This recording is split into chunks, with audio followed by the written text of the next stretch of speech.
Dear students, I am Dr. Manisha Sharma, Associate Professor, Department of Zoology, JDB Government Girls College, Kota. Today we will study about ecological relationships and species interaction. तो जैसे कि आप जानते हैं कि प्रत्येक जीव के जीवन में वातावरण का अत्यंत महत्व होता है और जीव अपना अस्तित्व बनाए रखने के लिए वातावरण एवं वहाँ की परिस्थितियों के प्रति सतत अनुक्रिया करता है एवं अपने आप को एडजस्ट करता है। वातावरण अनेक जैविक तथा अजैविक कारणों का सम्मिलित स्वरूप है। तो इसके अंतर्गत जो बायोटिक फैक्टर्स हैं, तो जीवों के मध्य जो अनुक्रियाएं जो प्रत्यक्ष या परोक्ष रूप से उन्हें प्रभावित करती हैं, जैविक कारक कहलाती हैं।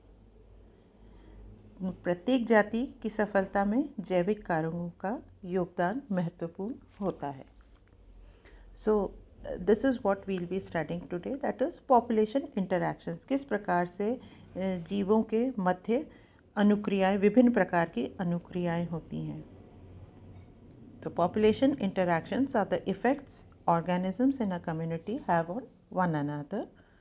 An organism's interaction with its environment are fundamental to the survival of that organism and functioning of the ecosystem as a whole. Populations do not exist alone in nature. The way organisms interact is important for the survival of a species. Survival of species के लिए बहुत important है कि किस प्रकार से ये जो डिफरेंट पॉपुलेशंस हैं, ये अपने आपस में एक दूसरे के मध्य किस प्रकार से इंटरैक्ट करती हैं और किस प्रकार से वो अपना सर्वाइवल करती हैं। There are two types of interactions, intraspecific interaction and interspecific interaction. तो intraspecific interaction are those that take place among organisms of the same species. Intraspecific यानी अंतर्जातीय संबंध जो हैं वो इंटरैक्शंस हैं जो कि एक ही तरीके के स्पीशीज़ के मध्य होता है, जबकि इंटरस्पेसिफिक यानी अंतर्जातीय संबंध या इंटरैक्शन उसे कहते हैं जो कि अलग अलग स्पीशीज़ के इंडिविजुअल्स के मध्य इंटरैक्शंस होते हैं, उन्हें कहा जाता है। तो बेसिकली जो बायोलॉजिकल इंटरैक्शंस हैं वो जो है दो प्रकार के, या बायोलॉजिकल जो रिलेशंस हैं वो दो प्रकार के होते हैं, पॉजिटिव और नेगेटिव। तो पॉजिटिव के अंदर म्यूचुअलिज्म, कमेंसलिज्म, प्रोटोकोऑपरेशन आता है, और नेगेटिव जो इंटरैक्शंस होते हैं उनके अंतर्गत amensalism, parasitism, predation, cannibalism, competition आदि आते हैं। तो उसी को यदि हम देखें कि important interactions between two species, यानी दो अलग प्रकार की जो स्पीशीज़ हैं या अंतर्जातीय जिसे कि हम कह सकते हैं, उनके मध्य जो है किस प्रकार के जो रिलेशंस हैं वो कौन कौन से होते हैं। तो by comparing populations living alone and together several types of interactions can be identified. तो इससे पूर्व आप अभी तक ये समझ पाए होंगे कि दो या दो से अधिक पृथक पृथक जातियों के मध्य पाए जाने वाले जो संबंध होते हैं उन्हें अंतर्जातीय संबंध या इंटरस्पेसिफिक रिलेशंस कहा जाता है। और भिन्न जातियों के जंतु में परस्पर संबंध दोनों जातियों के जंतुओं के लिए या तो लाभदायक होता है या हानिकारक होता है, या फिर एक के लिए लाभदायक और दूसरे के लिए हानिकारक या उदासीन हो सकता है। तो इसके बेसिस के ऊपर कुछ इंटरैक्शंस यहाँ पे आप देखने को मिल रहे हैं आपको, जैसे कि कमेंसलिज्म है, म्यूचुअलिज्म है। कमेंसलिज्म यानी सहभोजिता, म्यूचुअलिज्म यानी सहोपकारिता, कंपटीशन आप प्रतियोगिता, पैरासिटिज्म यानी कि परजीविता, प्रिडेशन यानी परभक्षण, एंड एलेलोपैथी। तो ये जो पॉपुलेशन इंटरैक्शंस हैं, ये जैसा कि हमने पहले पढ़ा कि दो जातियों के बीच में अधिकतर होता है, दो या दो से अधिक। तो यदि हम दो जातियाँ we take into consideration, तो when populations of different species interact, the effect on one on the other may be positive, negative और neutral.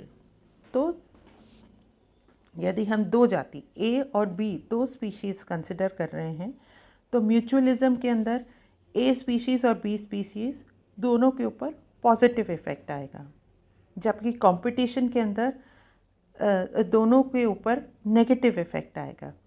प्रेडेशन के अंदर एक स्पीशीज़ जैसे स्पीशीज़ A पे पॉजिटिव इफ़ेक्ट आएगा और जो दूसरी स्पीशीज़ है B उस पर नेगेटिव इफ़ेक्ट आएगा।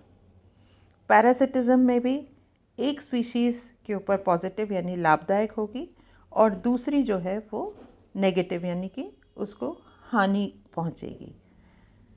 नेक्स्ट है कमेंसलिज्म।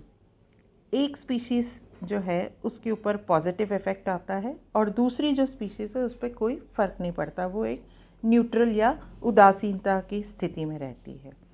उसी प्रकार से एमेंसलिज्म में एक जो स्पीशीज़ है उस पर नेगेटिव इफ़ेक्ट आता है और दूसरा जो है वो न्यूट्रल रहता है। तो अब इसके बारे में हम थोड़ा विस्तार से पढ़ेंगे कि ये म्यूचुअलिज्म, कंपटीशन, इन सब के अंतर्गत एग्जाम्पल्स के थ्रू आपको मैं समझाऊंगी। तो mutualism is a type of symbiosis in which populations interact to benefit both of the species. Mutualisms may be obligate यानी necessary for survival of one or both species या facultative यानी one species में survive in the absence of other. तो ये जो mutualism है इसके अंतर्गत ये एक तरीके का सिम्बायोसिस होता है यानी सहजीविता होती है और या तो जो है जो दोनों जाति के जंतु हैं उन्हें लाभ होता है और इसके अंदर यह है कि किसी को भी हानि नहीं पहुंचती है म्यूचुअलिज्म के अंतर्गत। तो ऑब्लिगेटरी इसके अंदर जो शब्द है वो है अविकल्पी सहोपकारिता और जो दूसरा है वो है आपका फैकल्टेटिव का मतलब है विकल्पी सहोपकारिता। तो जो म्यूचुअलिज्म का प्रोसेस है जैसे आप देख सकते हैं पॉलिनेशन, तो पॉलिनेशन में क्या होता है, one of the most commonly observed this is the example कि एक फ्लावरिंग प्लांट को पॉलिनेट करता है या तो एक इंसेक्ट, ये कीट या फिर कोई भी बर्ड जैसे कि हमिंग बर्ड एग्जाम्पल है। तो द पॉलिनेटर बेनिफिट्स यानी दोनों को बेनिफिट मिला। कैसे कि जो पॉलिनेटर है वो जो है नेक्टर लेता है, जैसे बर्ड है वो जो है पराग से रस उसका जो है लेती है और जो फ्लावर है उसके अंदर जो पोलन्स उपस्थित हैं वो एक फ्लावर से दूसरे फ्लावर पे ये पॉलिनेटर जो है ट्रांसफ़र करता है। तो इस प्रकार से जो फ्लावर है वो भी बेनिफिट हुआ पॉलिनेशन द्वारा और जो कीट है या जो बर्ड है वो भी जो है नेक्टर पाके वो भी बेनिफिट हुई। तो दोनों के अंदर बेनिफिट हुआ है। इसी प्रकार से symbiotic nitrogen fixers. Although free nitrogen is about 80% of the atmosphere, plants are unable to use it until it is fixed into ammonia and converted into nitrates by bacteria. तो एक बहुत कॉमन एग्जाम्पल है plants और nitrogen fixing bacteria का, जो कि ज़्यादातर leguminous plants के रूट्स में की रूट नोड्यूल्स में उपस्थित होते हैं। तो ये बैक्टीरिया क्या करते हैं कि जो नाइट्रोजन है एटमॉस्फेरिक नाइट्रोजन उसे फिक्स करते हैं और नाइट्रेट्स के अंदर कन्वर्ट करके और ये जो प्लांट है उसको जो है सप्लाई करते हैं वो नाइट्रेट्स, जिससे कि प्लांट अच्छी तरीके से ग्रो करता है और जो प्लांट है वो इन बैक्टीरिया को food as well as shelter देता है। तो इस प्रकार से दोनों जो है bacteria as well as plant दोनों एक दूसरे से परस्पर लाभ प्राप्त करते हैं। सेम चीज़ इसके अंदर जो है आपको डायग्राम में देखने को मिल रही है। रूट नोड्यूल्स हैं जिसके अंदर की जो है बैक्टीरिया उपस्थित हैं होस्ट प्लांट के रूट्स में और दोनों के दोनों लाभान्वित हुए हैं। सेम इज़ राइजोबियम भी आप जो है नाम बहुत अच्छे से सुन चुके हैं पहले। तो rhizobium and soya beans is an important source of nitrogen fixation. अब एक और जो एग्जाम्पल है वो है लाइकेन का। Is a mutualistic association between a species of algae and a species of fungus. मतलब एल्गे और फंगस इन दोनों का कॉम्बिनेशन एक लाइकेन के अंदर देखने को मिलता है। Algal partner is known as phycobiont and fungal partner is known as mycobiont. जो फंगस है it retains water and takes up minerals. इस फंगस का काम है कि वो वाटर को रिटेन करे और मिनरल्स अपटेक करे, जबकि algae it provides carbohydrates and other inorganic nutrients as the result of photosynthesis. आप सब जानते हैं कि फंगस के अंदर फोटोसिंथेसिस नहीं होगा, लेकिन वो वाटर रिटेन करती है और मिनरल टेकअप करती है, जबकि जो एल्गी है वो फोटोसिंथेसिस द्वारा कार्बोहाइड्रेट्स और दूसरे ऑर्गेनिक न्यूट्रिएंट्स प्रोड्यूस करती है। तो इस प्रकार से दोनों एक दूसरे के परस्पर लाभदायक साथी हैं। अब आता है कमेंसलिज्म। कमेंसलिज्म यानी सहभोजिता। तो commensalism is an association between two organisms in which one benefits and the other derives neither benefit nor harm। यानी जब दो भिन्न जाति के जंतु एक साथ रहकर एक सदस्य को लाभ प्रदान करें तथा दूसरे को न तो कोई लाभ हो और न ही हानि, किसी भी प्रकार की हानि हो, तो ऐसे जीवन जो है सहभोजिता के अंतर्गत आता है। और जो दोनों सदस्य हैं सहभोजी, उन्हें कमेंसल्स कहते हैं हम। ये मुख्यतः 4 प्रकार से इसको जो है वो करते हैं। एक तो होता है टेम्पररी कमेंसलिज्म यानी अस्थायी सहभोजिता। दूसरा होता है स्थायी भोजिता या परमानेंट कमेंसलिज्म। तीसरा है बाह्य सहभोजिता यानी बाहर रहकर और एक दूसरे को के बीच जो है सहभोजी के रूप में ये रहते हैं। और अंतःभोज सहभोजिता यानी एंडोकमेंसलिज्म।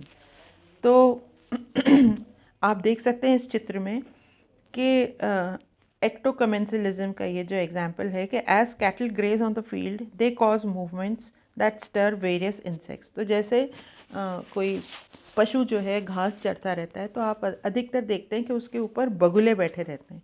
तो जैसे जैसे चलता है उसके शरीर पे जो डिफरेंट इंसेक्ट्स हैं, टिक्स एंड माइट्स भी जो हैं, वो जो है ऊपर की तरफ आते जाते हैं। और ये जो बगुले हैं वो उनके ऊपर जो है वो फीड करते हैं उन इंसेक्ट्स के ऊपर।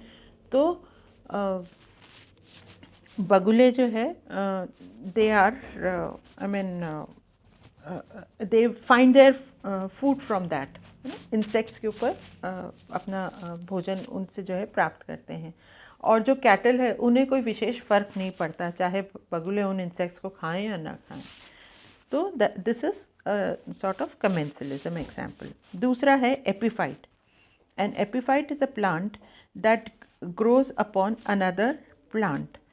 Growing on another plant gives the epiphyte better access to sunlight and moisture. So they have specialized roots to absorb moisture and nutrients from humid air to prepare food that they are not dependent upon the supporting species। जैसे कि orchid species जो होती हैं वो जो है दूसरे plants पे ग्रो करती हैं और उनके अंदर जो है एक तरीके की एरियल रूट्स उपस्थित होती हैं, जिससे कि जो है वो मॉइस्चर एज वेल एज जो प्लांट जिसके ऊपर की वो ग्रो कर रही हैं वहाँ से, क्योंकि कहीं ऊंचाई की तरफ या ऐसे सनलाइट एक्सपोज्ड एरिया में यदि हैं तो सनलाइट भी डिराइव करती हैं। तो they are not harming the plant on which they are growing.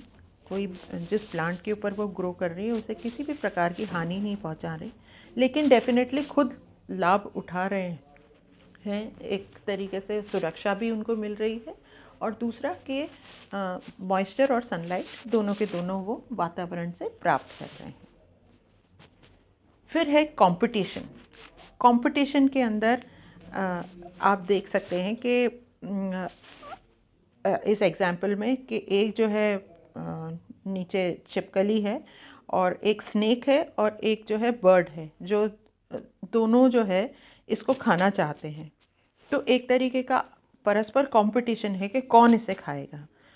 तो इसके अंदर क्या होता है कंपटीशन में, mutual use of a limited resource bye populations of 2 और मोर स्पीशीज़, यानी इसे चिड़िया भी खा सकती है इस लिजर्ड को, as well as a reptile that is a snake can also eat it. Each individual adversely affects another in the quest for food, living space and other common needs. Individuals harm one another in attempting to gain a resource. तो जैसे ये lizard है, इस पे झपट्टा मारेंगे ये दोनों के दोनों, तो इस प्रक्रिया में दोनों एक दूसरे को हार्म पहुंचाएंगे किसी ना किसी प्रकार से, क्योंकि एक प्रकार का इनके अंदर परस्पर कंपटीशन है कि कौन इसे खाएगा, पहले जो है दबोचेगा और फिर इसे खाएगा. सो जो कैटेगरीज हैं कंपटीशन की, वो जो है सेम स्पीशीज़ के बीच में भी होती है, दैट इज़ इंट्रा स्पेसिफिक, और डिफरेंट स्पीशीज़ जो कि भी अपने एग्जाम्पल में देखा, that is inter specific competition भी देखने को मिलता है हमें. When a resource is in short supply that used by one thus not available to the other. तो कंपटीशन कब होता है, जबकि जो फूड रिसोर्स है वो कम हो, या फिर ऐसा एक्शन और substance produced by one is directly harmful to the other, that is interference. Interference की वजह से भी जो है कंपटीशन देखने को मिलता है. अब कंपटीशन जैसा कि पहले हमने बात करी, इंटर स्पेसिफिक हो सकता है या इंट्रा स्पेसिफिक, और किस वजह से होता है, एक्सप्लॉयटेशन या इंटरफियरेंस की वजह से. और इसका जो रिज़ल्ट है वो या तो एक स्पीशीज़ या एक प्राणी जो कॉम्पीट कर रहा है दूसरे से, उसका एक्सक्लूजन हो जाता है, वो ख़त्म हो जाता है, या फिर जो है किसी प्रकार से वो को एग्जिस्ट कर लेते हैं.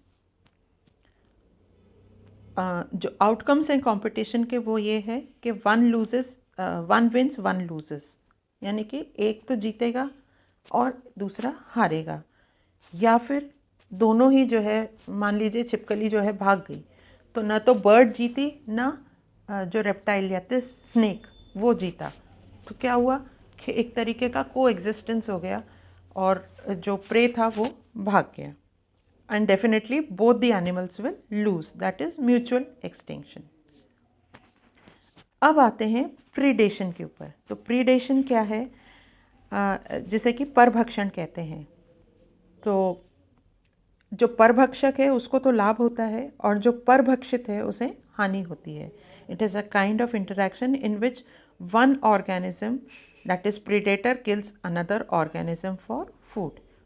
जैसे आप देख सकते हैं मेंढक को जो है सांप खा रहा है, तो सांप जो है प्रीडेटर कहलाया, ये लाभान्वित होगा, और प्रे जो फ्रॉग है वो जो है उसको हानि पहुंचेगी. इसी प्रकार से most of the predator organisms are animals but there are some plants, मतलब ज़्यादातर ये एनिमल्स में देखने को मिलता है, परंतु कुछ इंसेक्टिवोरस प्लांट्स भी होते हैं जिसके बारे में आपने डेफिनेटली पढ़ा होगा. निफेंथस है, ड्रोसेरा है, यानी पिचर प्लांट है, दूसरा ड्रोसेरा है, which consume insects for their food. They are also known as insectivorous plants. These plants are adapted in a remarkable way. They attract, catch and digest their victims. इनके अंदर जो है इनका जो आकार है, जो स्वरूप है, वो बहुत ही अट्रैक्टिव होता है, जिससे कि जो है इंसेक्ट्स उसके अंदर उनके अंदर जो है उन्हें वो कैप्चर कर लेते हैं और फिर प्रोटियोलाइटिक एंजाइम्स द्वारा उनका डाइजेशन हो जाता है उनके अंदर. नेक्स्ट है पैरासिटिज्म यानी परजीविता. तो परजीविता के अंदर आप पहले भी पढ़ चुके हैं इसे. परजीविता में एंडो पैरासाइट्स होते हैं यानी अंतः परजीवी, और एक होता है एक्टो पैरासाइट्स यानी कि बाह्य परजीवी. तो पैरासिटिज्म में ये एसोसिएशन है पैरासाइट और होस्ट के बीच में, and it occurs when a member of one species consumes tissues और न्यूट्रिएंट्स ऑफ अनदर स्पीशीज. यानी कि पैरासाइट जो है, जो होस्ट है उसकी टिश्यूज़ के ऊपर फीड करता है, तो डेफिनेटली जो पैरासाइट है वो तो लाभान्वित होता है और जो होस्ट है उसे हानि पहुंचती है. तो parasites are much often smaller in comparison to their host. और ज़रूरी नहीं है कि किसी भी पैरासाइट का जो होस्ट के साथ रिलेशनशिप है वो होस्ट की डेथ से ही एंड हो। ये कई वर्षों तक जो है चल सकता है। आपने फर्स्ट ईयर में पढ़ा होगा एस्कैरिस है, जो दूसरा है टीनिया सोलियम है, फैसियोला है, और दूसरे जो प्रोटोजोअन पैरासाइट्स हैं जैसे मलेरियल पैरासाइट है और भी अन्य। तो ये उस पैरासिटिज्म के बारे में हम यहाँ पर बात कर रहे हैं। ये एग्जाम्पल नीचे जो है लिशमानिया का है, एक जो है आपको जो दिखाई दे रहा है बिल्कुल एक्सट्रीम लेफ्ट पे वो जो है टीनिया का है, और बीच में जो आपको दिखाई दे रही है वो एक्टोपैरासाइट यानी जो जूं जिसे हम कहते हैं लाइस, उसका है। तो ये सब के सब एग्जाम्पल्स हैं पैरासाइट्स के। तो जैसे मैंने आपको अभी समझाया था एंडोपैरासाइट्स और एक्टोपैरासाइट्स। तो एंडोपैरासाइट्स एग्जाम्पल ट्रिपैनोसोमा, और एक्टोपैरासाइट्स यानी टिक्स और माइट्स जो कि बाहर शरीर के बाहर रहते हैं और उस होस्ट को प्रभावित करते हैं। Then you come to commensalism, सहभोजिता। सहभोजिता के अंतर्गत जो है प्रथम को हानि और दूसरा जो है अप्रभावित रहता है। An interaction where one species benefits and other remains unaffected is known as commensalism या सहभोजिता। An example is cattle egrets जो हमने पहले भी देखा था। अब आता है अमेंसलिज्म। ये जो है अमेंसलिज्म, इसके अंतर्गत जो है नेगेटिव और ज़ीरो इंटरैक्शन, यानी it describes an interaction in which the presence of one species has a negative effect on another but the first species is unaffected। यानी कि जो एक स्पीशीज़ है उसके ऊपर जो है दूसरी स्पीशीज़ के प्रेजेंस से एक नेगेटिव इफ़ेक्ट आता है, परंतु जो स्पीशीज़ उस पर नेगेटिव इफ़ेक्ट डाल रही है वो जो है बिल्कुल अनअफेक्टेड रहती है, उस पर कोई भी प्रभाव नहीं पड़ता। एग्जाम्पल है a herd of elephants walking across a landscape में क्रश फ्रेजाइल प्लांट्स। यानी जब हाथी चलते हैं झुंड में तो नीचे जो है बहुत सारे पादप जो उगे हुए होते हैं, जो प्लांट्स उगे हुए होते हैं, उन्हें वो क्रश करते हुए चलते हैं। तो उससे जो है जो हाथी है उससे जो है कोई विशेष इफ़ेक्ट उसके ऊपर नहीं आता, परंतु जो फ्रेजाइल प्लांट्स हैं वो डेफिनेटली नेगेटिवली अफेक्ट होते हैं हाथी की प्रेजेंस से। सो this is an example of amensalism. So this was all about biotic factors, that is the interspecific relationships. Thank you very much.